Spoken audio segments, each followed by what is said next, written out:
Class 9 এর এ section এবং B section দুটোই আছে তোমরা। তোমাদের আর কদিন পরে, দুদিন পরে ইন্টার পরীক্ষা। আজকে কত তারিখ? আজকে 30 তারিখ। ঠিক আছে?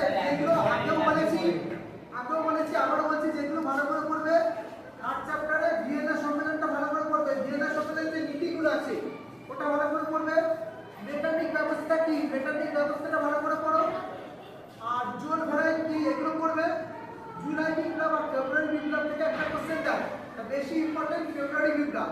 ফেব্রুয়ারি বিপ্লবটা পড়ো। হয়ে গেল। জার্মানির ঐক্য আন্দোলন বিসমার্ক, ওটা পড়বে। ওটাতে তোমরা দেখবে যে লেখা আছে রক্ত লৌহনীতি কি, ক্যানুয়াল যুদ্ধ কি, ওইগুলো ছোট ছোট করে পড়বে। আর আছে এলস টেলিগ্রামটা খুব ইম্পর্টেন্ট। আর ইটালির ঐক্য আন্দোলনে ম্যানসিনি আর কাবুরের ভূমিকা, এই দুটো ভালো করে পড়ো। ম্যানসিনি আর কাবুর, মানে কার্বোনারি আন্দোলনটা থেকে 2 মার্কস দিতে পারে, কার্বোনারি আন্দোলন কি। আর ম্যানসিনি কাবুর থেকে 4+4 দিতে পারে।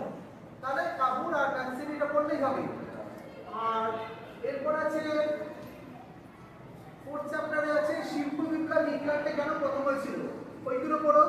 শিল্প বিপ্লবের চ্যাপ্টারে আছে গেটো, গেটো কি ওটা দেখ, গেটোটা পড়ো।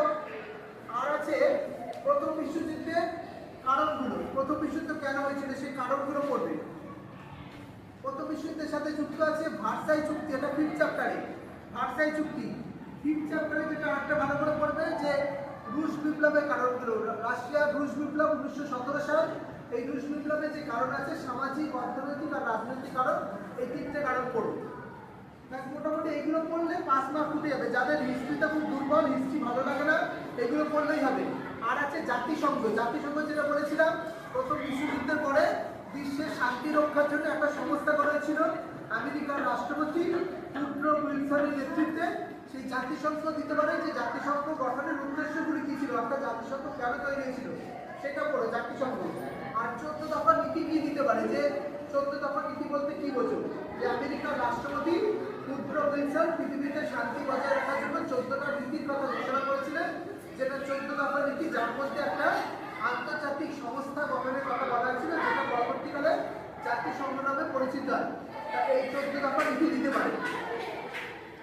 আর 4th চ্যাপ্টারে আরেকটা জিনিস আছে নাৎসি দল, যে জার্মানিতে দ্বিতীয় বিশ্বযুদ্ধের আগে নাৎসি দল তৈরি হয়েছিল। এই নাৎসি দল তৈরি কেন হয়েছিল, কি কারণ হয়েছিল সেটা দিতে পারে।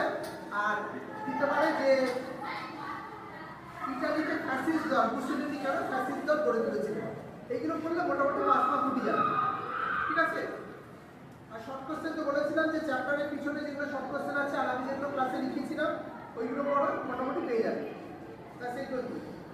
আর